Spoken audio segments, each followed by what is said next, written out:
if you're the type of person that follows the Preacher Boys podcast on Facebook or YouTube or wherever you're watching this video, you're probably also the type of person that knows that Jinger Duggar of 19 Kids and Counting fame wrote a book called Becoming Free Indeed. A lot of people, the minute she announced the book, started sharing opinions, but I, like always, whether I'm reading from someone who I agree with generally or disagree with generally, I wanted to read the book before I gave any thoughts. And I did, and I will be sharing, obviously, a full episode where I kind of talk about my thoughts on the book. But I wanted to share now just a couple quick thoughts as I'm kind of thinking about it and what my takeaways were from the book. So first and foremost, one thing I appreciate and was disappointed by in the book was that this is not a tell-all. Jinger Duggar makes a point in the introduction to say that this book is not a tell-all, but rather a personal theological memoir. And again, I was kind of disappointed because some of the press around it, some of the ways that she had talked about the book, I got the idea that it was going to be more of a kind of story for personal experiences and some of the major disagreements and controversies, scandals surrounding IBLP. I did not expect her to get so much into Josh Duggar because I'm sure she's still processing that, and I understand not getting into that. But I was hoping that she would go a little bit more into the behind the scenes of, the Duggar family, IBLP, things like that. But that being said, I respect the fact that she lays that out in the introduction, that that's not what the book's going to be. She could have bait and switched the entire book, and that would have been a little bit more disappointing if you were expecting one thing to happen throughout the entire book and it didn't happen. So, not a tell-all. She makes it very clear. It's a theological memoir. With that understood, we go into the book expecting that framework, and that is exactly what the book is. So Jinger Duggar and her husband Jeremy have transitioned from IBLP world into the John MacArthur, Grace to You world, and I'll talk about that in a second. But the book is really, for the most part, her talking about different things that she was taught in IBLP, how that's not the quote-unquote true gospel, and how now she's experiencing the true gospel. And so more often than not, in the course of the book, there will be a teaching from IBLP, and then there will be basically a Bible verse and teaching that would be more in alignment with typical Reformed theological viewpoints. Again, your mileage with the book will vary on whether you agree, disagree with some of those viewpoints. That being said, some of the things that I really liked about the book right off the bat were I really appreciated the fact that Jinger sheds light on what it was like producing or being involved in a production like 19 Kids and Counting and being under a microscope. She talks about that a lot in the book, that there were so many people that had expectations on her, that were disappointed on her, that were rooting for her to do things that maybe she didn't want to do, that were rooting for her to do things that she didn't know if she could do. There were so many different layers that really just talked about that pressure and that immense pressure of being a public figure. And obviously, look, I'm nowhere near on the level of a Jinger Duggar, but I related to that in the sense of whether you have, 10,000 people watching you or you have several million people watching you, just having eyeballs on you is a very scary thing when you're trying to process, belief changes or life changes. And especially a family like the Duggars, where there's so much scrutiny, there's paparazzi, there's all that sort of thing. I can't imagine the difficulty of that and the difficulty of people who are watching you every single week who think they know you, creating Reddit groups about you, Facebook groups about you, Twitter threads about you. That's got to be very intimidating. And, again, I take a look at my small little, speck, and I imagine that blown up 100, 200, 1,000 times bigger. That would be very intimidating. So I like that the book gave us a perspective on that, that front.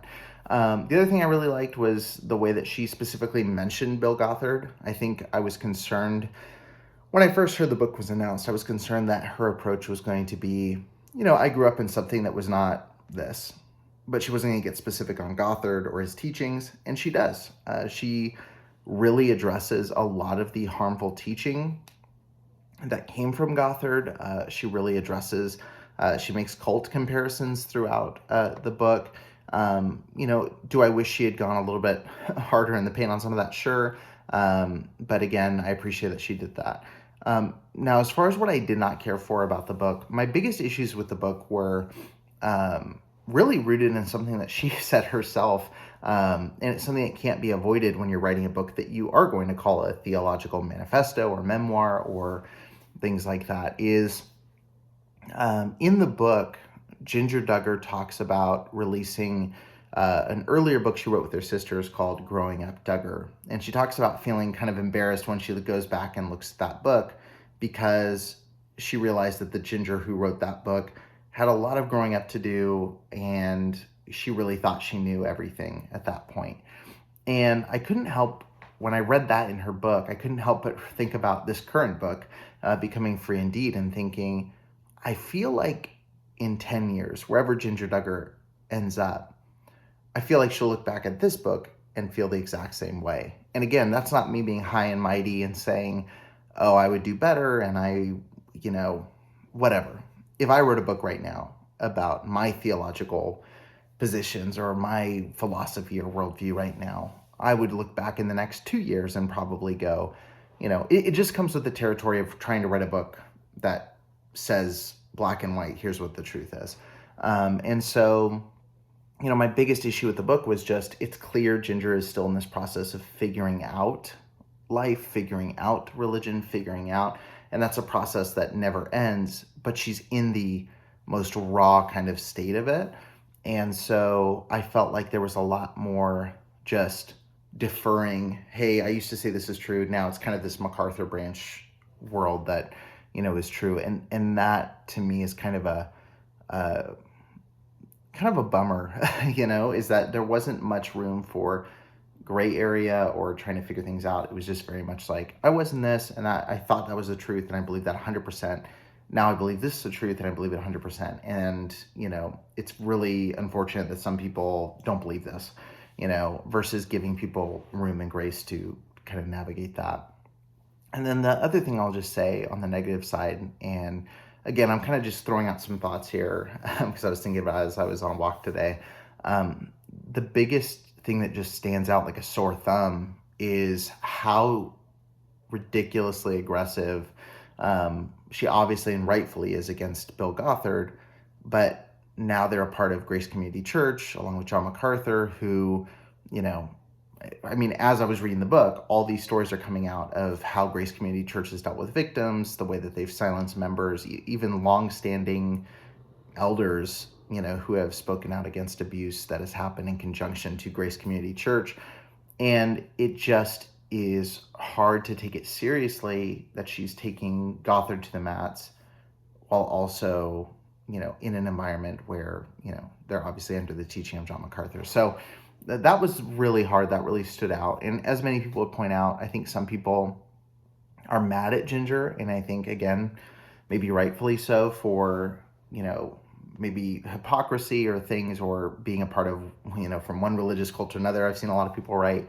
I'm choosing to look at the book and say, this is someone who's in a process. I look at myself starting the Preacher Boys podcast. And again, I don't want to keep inserting myself into this, but you can't help but do that when you're reading a memoir. It's like, what resonates with me? And, I look at things I said 2 years ago on the podcast and where I would be at now. There's so much that's changed. I look at my course out of independent fundamental Baptist world. I went to the, Driscoll, MacArthur kind of environment, and I was very much interested in that world. And that was a stepping stone for me along my journey. And so I choose to be optimistic that Jinger is on a step of her journey. This is not the final destination. And I applaud her for being brave enough to write something like this now, and being brave enough to expose herself and put herself at odds with people who are in fundamentalist environments. That's not easy. But as far as the book itself goes, I'm much more interested to read a book that would come out in a decade from now than something that would come, 2, 3, or 4, however many years it is removed from being an IBLP and kind of that environment. So that's just some of my quick thoughts. I'm curious to know if you guys read the book, what your thoughts were on it. I'd be really interested to hear that. And let me know what your thoughts are, and look forward to doing a more polished episode on this. I just want to share some of these thoughts while they were bouncing around upstairs.